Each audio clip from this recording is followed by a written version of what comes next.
sarong magayon na pataratara an itinao kang kagurangnan bago siya magtalikod sa kinakbana ini, bago niya hampangon an sa iyang pasyon, iyo ang tugon ng pagkaminurootan, alagad bagong pagkaminurootan, bago hulitaan panungdudan, iyo si Jesucristo, iyo ang pagkamuot na arog kang pagkamuot na Jesucristo. Asin ang pagkamuot na Jesucristo, kung mahihiling niya to, pagkamuot na kung saan may pagmangno.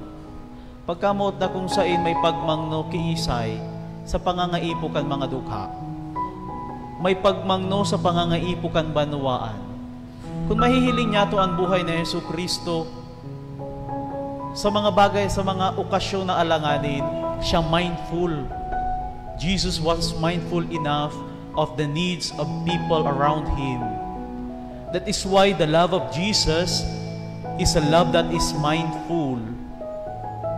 Iyo ini, so may pakiaram sa kung ano ang pangangaipo kang kapwa. May pakiaram sa kung ano ang pangingiipo kang banwaan. Sa satuyang kamugtakan, may pakiaram sa pangangaipo kang parokya. Asin ang parokya, bako lang ining struktura, kundi ang parokya, ang buhay na simbahan, ang tao na nagkakakan, ang parokya na nagkakakan, ang parokya na nagtitios, ang parokya na pagminsan nga ni mayong minasaklolo, iyo iyan ang parokya, ang pagpuka sa pangangaipo kan parokya, kan buhay na simbahan. Ang pagkamuot kang kagurangnan, iyo iyan. Jesus was mindful enough of the needs of people around Him. Kung mahihiling niya to, susarong may helang naghapot siya, what do you want me to do for you? I want to be healed. And Jesus healed the person. Sa kita makuaning kakano na ipapakakan sa mga rinibong tao, Jesus was mindful. Kan hikinaputan kan babaeng may helang anbado kang kagurangnan, Jesus asked, who touched my cloak? Jesus was aware. Hulita ang Kristiyano, ang totoong Kristiyano, Kristiyanong nakakahiling kang pangangaipo nin kapwa. Kaya mga tugang, ang pagkamuot kang kagurangnan, bako sarong ideya, bako sarong konsepto.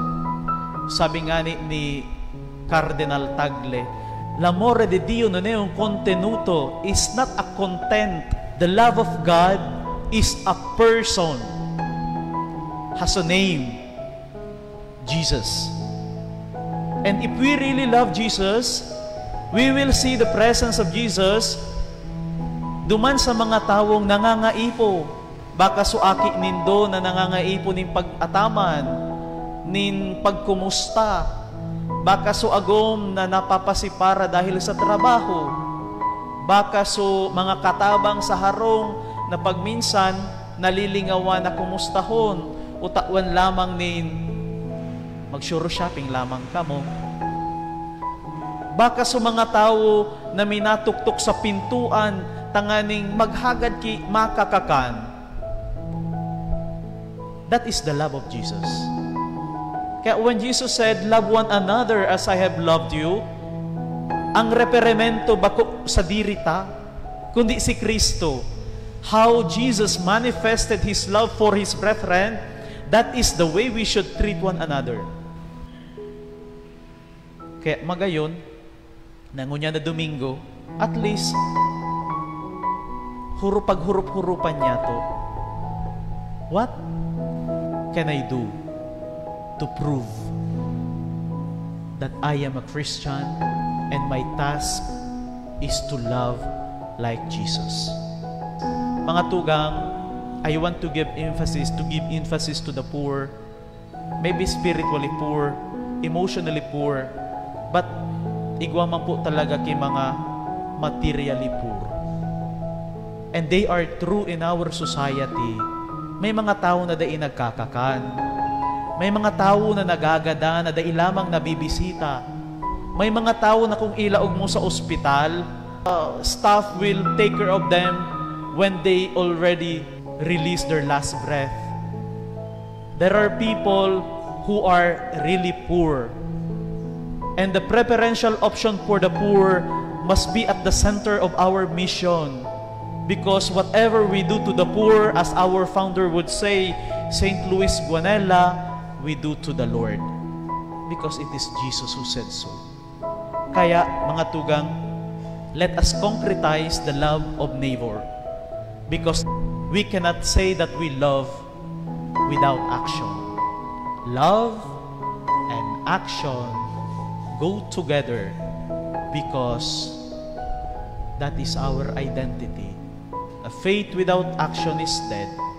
Therefore, as Christians, as followers of the Lord, let us manifest in a concrete manner the love that we have for Jesus, recognizing Him among our brothers and sisters in need.